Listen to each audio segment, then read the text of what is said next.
السلام عليكم ورحمة الله وبركاته. حتى دربت رمضان كان إنه نقضوا رمضان كي أوقفنا أبد كسومرة رمضان كي أوقفنا أبد ميزان كي أوقفنا إنه أوكادو 8 كيلو sida iska gariid leeyahay fiidiyoon kula wadaagi doona waxa laga yaabaa inaad isweydiiso coach waa tii aad jirtay 10 kiilo hal bil lagu maridi karo ramadaanku ka duwan yahay waxaad ogaataa maadaama cuntooyinka aan cunaynana ay controlan yihiin qofkii waqti dheerna uu sooman yahay waliba soon uu ajir ka raadinayo uu sooman yahay saas darteed fududeynayso in miisaanka inta la eg ramadaanka uu ku guuleysan karo qofku waxyaabahan aan ku soo wada hadii aad sameeyso inaad iska rido waliba waxaan ku hayaa socod oo aan baaritaan badan ku soo sameeyay ramadaanka hadii aad sameysana waa socod ma aha inaad gym inta tageysa exercise gareynaysid 10 kiilo si degdeg kaaga ridi doon insha Allah ta'ala laakiin intaan guda galin waxa rabaa hal mid inaan fahanto xadiiskii dheeraa oo nabiga kaleey salaatu salaam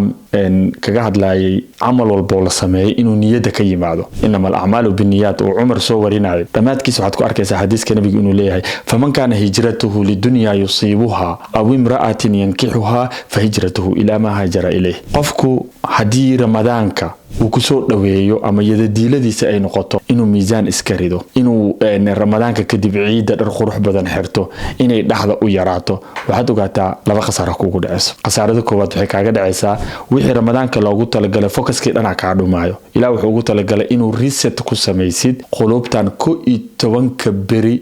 bilood dabcan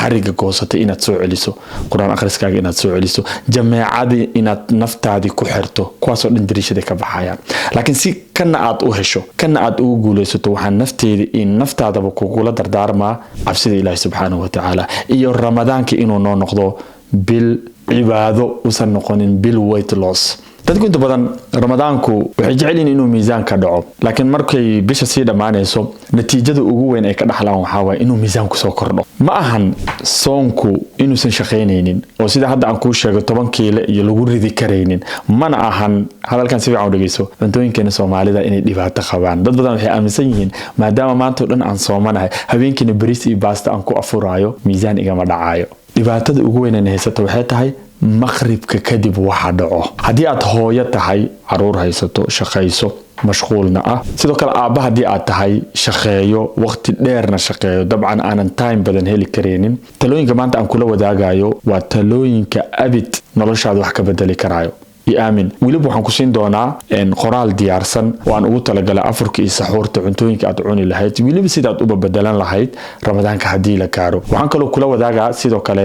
waxaan qabanaynaa 9 maalmood challenge program oo ramadaanka naftirkiisa challenge ah oo ku dhex jiro qofkii awoodi karo qaybta commentiga u soo dhiga insha Allah ta'ala uu nagala soo qayb gali karaa qofkaanan awoodin barnaamijyadaas lacagta inuu galo dabcan waxa aan ardayda siinay sidoo Ilaahay la og yahay yani idin siin doona insha Allah ta'ala adigu naftaada gacanta ku qabo isku day inaad controlsho barnaamijkaasna aad ka qayb gasho ramadaankana aad uga faa'iideysato caafimaadkaaga iyo jirkaaga inaad ku qurxiso hadii Ilaahay yira waxayrsuk intaan video guda galin 70% dadkiinaan maanta videogan daawanayo YouTube ku xidhsinaa inaadan subscribe ahayn waxa aaminsanaa maanta waxa ii daawanaysid waxaad raadinaysid waa natiijo waxaad ka cararaysidna waa shortcut iyo waxyaabo yaro fudud oo berito caafimaadkaaga dhibaato u keenayo inaadan sameeynin YouTube-kana dabcan videoyadeeda kaliya wuxuu tusinaa dadka channelka subscribe-ka u ah oo kaliya hadii videogan xitaa wax yar uu ku caawiyay maalin subscribe dheh dabcan adiguna wax weyn kaama biinayso anagana wax weyn inoo tahay haddaan ku bilaawno marka cuntooyinkeena inaan iska dhaafno bal ramadaanka marka la gaaro miiskeena sidee u yaala miiska qofka Soomaaliga ah sidee u yaala waxa laga yaabaa qofku in bariis iyo baasto sambuus malawax anjeero cabitaan sokor laga buuxiyay baasto saliid kor looga soo daray waad garanaysaan kulay inaan ku sii fogaado marab cuntooyinka Soomaalida ah iyo sida loo kariyo hadii aad bariis iyo baasto meesha aad soo dhigto labaduba waa carbohydrate hadaa anjeero ku dartay in malawaxna waad ka sii dartay sambuusa u sii geysa bura u dheer mid walbana goonidiisu u socdaa marka carbohydrate ahaan loo hadlayo maxaa dhaca marka qofkii cuntadii dhaxda ka gala fuulow noqona salaado rafaad ku soo dukanaa wululmoonaya already blood glucose-kiisa wuu soo dhacay sariirtu kora the next day guilty qofka wuxuu dareemaa dambi because of go'aan ma laho wuxuu go'aansaday inuu cuntada iska yareeyo wuxuu go'aansaday inuu wax fiirin nabiga sallallahu alayhi wasallam wuxuu dhahay adiga dhanba luqaymaad يا كوغو فيلان يقمن الصلبة وأتلرب لدبرك إن تكتوسسو فإن كان لا محالة محودا فثلث لطعامي وثلث لشرابي وثلث لنفسي حديث تاسلي بس أرعد حديث كاسلي النبي عليه الصلاة والسلام هذا الرعد أو سدح لي علوش أخيبسو حتى أم بهند ميزان إنا سوق هذا عنتدي عبرت أم بهند سليد عديدنا كارس كذا عنتدي أتكي إلى لسد simple بريس إنك تكتاد أم بهند باس إنك تكتاد أم بهند عنجري إنك تكتاد أم بهند بورودان إنك تكتاد أم بهند أنكوش يا مركب قابك وفضت وأد 10 كيلو كوريدي كرتو يسيد أفركاga iyo saxuurtaada inuu ekaada la rabo ramadaanka kow marka lagu aadimo waxaad isku daydaa balha iswaaline 3 xabo timira iyo biyo cad ku bilaaw kow horto macaanka ama sokorta aad ku bilaaweysaan afka waxaad ogaataan horto jirkaaga jam uusan lahayn aad ku abuuraysan ka daaya dada shaah ku bilaaw dada qaxwo ku bilaaw wax dhibaato ma leh shaah iyo qaxwada hadii ay yihiin kuwa aanan sokor lahayn laakiin hadii sokor leeyihiin gadaal u dhigo xataa hadaadan ka maarmi karin oo aad dheesani ramadaanka ina cuntadeeda ku raaxaystaa rabaa anigu 10 kiilo iyo waxaan shaqadeeda ma hadaa dheesad xataa gadaal u dhigo because of caafimaad ahaan uma fiicna timir iyo biyo cad kadibna shurbad sameeyso shurbadu waxay rabtay noqon kartaa hilibaa ka sameyn kartaa khudaar ka sameeyaa waliba lentil soup ka ugu fiican qudrad waxaad ka sameeysaa shurbadaas horta isku daa calooshaada bal aragto safe hadareento salaada maghribka duko inta salaada maghrib dukanaysid waxa dhacayso communication inta badan aanan dhicin qofka markuu cuntada cunug yar camal u cuno adoo inta gaajaysan meesha marka timaado oo 10 xabad sambusa aad cunto fiiri signal yaro waxa jira calooshaada markay cuntada soo gasho oo leptinka hormoonkan inta badan direct sheego uu bixiyo maskaxdana uu diro inta salaada dukanaysid marka communication ka dhacayo calooshi marka waxay ku ogolaanaysaa inaad wax yar cunto waa soo noqotay safe aba tahayba hadii hada breeze cunaysid hada pasta cunaysid hada canjeero cunaysid portion yaro controlan ka qaado teeda kale hal carbohydrate ka badan hada breeze cunto breeze kaas kaliya cun breeze ina cunto mala wax aad jab ka qaadato sambuuska meel aad ku cunto burki aad meel kale ka cunto pastada waa laga fiican yahay hal carbohydrate hal protein iyo waxaad isku daydaa hal fat tusaale ahaan بريسير خضارتيسا بروتينك wuxuu rabo noqon karaa chicken oo noqon karaa kalluun oo noqon karaa malaay gasac oo noqon karaa wuxuu noqon karaa hilib geel oo noqon karaa hilib lo oo noqon karaa hilib ari oo noqon karaa protein yar intaas marka isku daydo wallahi waxa dareemaysaa khafiifa dareemaysaa ma dareemaysid dacwo shiri inaad bilqaysid ma dareemaysid biyaha gacab salaadaada cishaha aad soo tuko salaada cishaha marka tukato taraawixda kadib ama hadaa rabtid maqribka intaanan la gaarin ka hor socod waxaa jiro inta badan Japaneesku ay sameeyaan laba socodan ku tilmaama labada socodna Japaneeska laga keenay socodka koowaad wuxuu yahay taraawixda markaad ka soo baxdo hadii aad gym heli karayso iyo hadii aad gurigaaga ku sameyn karayso dabcan hadii aad rabtid inaad 3 biraha aad ku train garayso sidoo kalena socodkina aad sameyso oo aad u helaysid fursad gym commentiga igula wadaag video kale waxaan ka soo sameynaa exercise-da ugu fiican ee ramadaanka la sameeyo iyo qaabka iyo waqtiga insha Allah taala socodka marka socod waxa jira la dhaho waxa la dhahaa 3-12-30 okay treadmill ka koraysa waxa sameynaysaa speedkiisa 3 ka dhigaysa ha isku badinin 3 bis ka dhig incline ka dhigay oo buurad ka dhigaysa iyadana buurtu number ay leedahay 1 2 3 4 5 12 ka dhigaysa 30 daqiiqana waad ku soconaysaa marka ka dhamaato adoo dhan wada dhidid adoo aad ka soo baxaysaa gymkaas uu ka badan yahay kaasa 10 kiilo ku ridaysaa bisha markay ku dhamaato labo treadmill kaad koraysaa haddaadan treadmill haysan oo ku sheega waxaad sameynaysaa treadmill kaad koraysaa 3 daqiiqo yaad socod boobsiis soconaysaa orod maaha ruucleen hada orod isku daydo jirkaaga glycogen-ka dhan u isticmaala the next day baahiya u dhimanaysaa socod boobsiis waliba socod boobsiiskaas waxaa la rabaa inaad yani ku dhex sheekeyn kartid laakiin aadan ku dhex heesi karin saasay dhahan inta badan yani neeftu inaysan ku ogolaanaynin inaad ku dhex heesto laakiin aad ku dhex hadli karto 3 daqiiqo markaad socod boobsiiskaas sameyso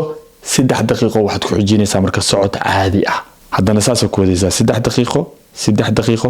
30 daqiiqo hada hal saac ka dhigatina falilahi alhamd adigu taala laakiin 30 daqiiqo hada sameyso kafaaya waa kugu filanta hadii gym aadan haysanin marka wadada kor maxaa wadada kor 3 daqiiqo saas samee boobsiiskaas 3 دقيقة عادي كاس سمي because of مادام aadan جيم هيسنين treadmill aadan helaynin kan incline kama sameyn kartid because buur aad korto dee way yara adag tahay habeenkii inaad hesho kama dambeyn marka saxuurtu waa protection waay dadka inta badan saxuurtu waxay u maleeyaan wax loogu talagalay in cunto la cuno saxaabadii nabiga calayhi salaatu wasalaam saxuurtan lagamana tagi jirin waana la fududeyn jiray cuntooyinka marka saxuurta aad cuni karto waxa kamid ah hadii calooshaada ku ogolaanaysa hilib waa cuni kartaa chicken cuni kartaa kalluun cuni kartaa waxa cuni kartaa hilib ari cuni kartaa hilib loon hadii caloosha ku ogolaanaysa waay dadka badan waqtigaas waxba ma cuni karaanba hadii caloosha ku ogolaanaynin Greek yogurt isticmaal hadaa heli karti Greek yogurt galaas caana geela cab hadaa heli karto hadaa heli karin waxaad sameeysaa sidoo kale shurbad yaa dhihina mashaari 40 gram 50 gram oo mashaariya sameeyso xogaa yar oo caana geela iskaga dar sidoo kale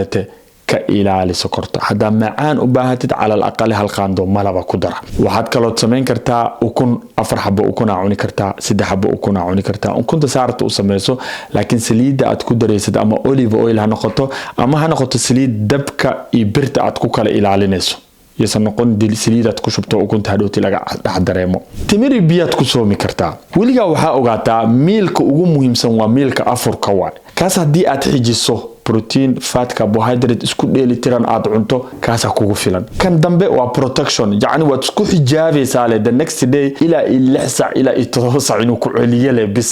halka midna aan ku sheego qof lazy ahmatiyad inteena badan waan dareemi karaa family iyo caruur iyo reer anagu xiran waqtigaana haynin ama information kan uu nagu badan yahay maalin walba qof baa wax noo sheego wixii dhan inay maskaxdi qabato way nagu adag tahay leezinimo ma ahan waxaan inta badan aan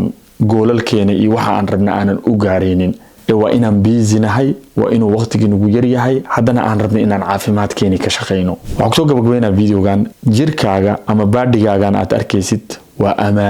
amaano wuxuu kuugu yahay inaad sidii Ilaahay subhanahu wa ta'ala aad ugu caabudi leed aad ugu taxadarto baadigaaga inaad ka taxadarto waa qayb cibaadada kamid ah xadiisana ku soo aruuray oo xadiiska dheeraayo waxaan u maleynaa Abu Darda naagtiisa ay aga sheeganaysay ninkii Salman al-Farisi ahaa oo kadibna uu dhahay Ilaahay xaq kugu leeyahay jirkaaga xaq kugu leeyahay familkaaga reerkaaga xaq kugu leeyihiin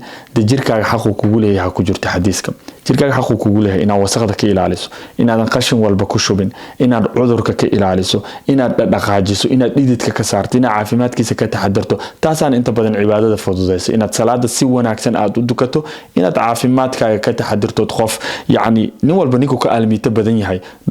marka runta laga hadlo salaada iyo qaabka u dukanaade dadka dhalinyaro qaar waxa jira biraqad qaado difiiro waaweyn laho aanan cibaadada ku fiicneen kuwa kama hadlay laakiin ninkii ugu talagalay inuu salaadiisa iyo muxuu ahay diintiisa ku xajisto cibaadada wallahi ku raaxaysanaa qofka marka uu qof fit ay yahay salaadiisa insha Allah taala markaleete hadii aad channel ku cusub tahay subscribe de hadaad rabtid challenge-gan ramadaanka inaad ka soo qayb gasho cuntooyin Soomaali ah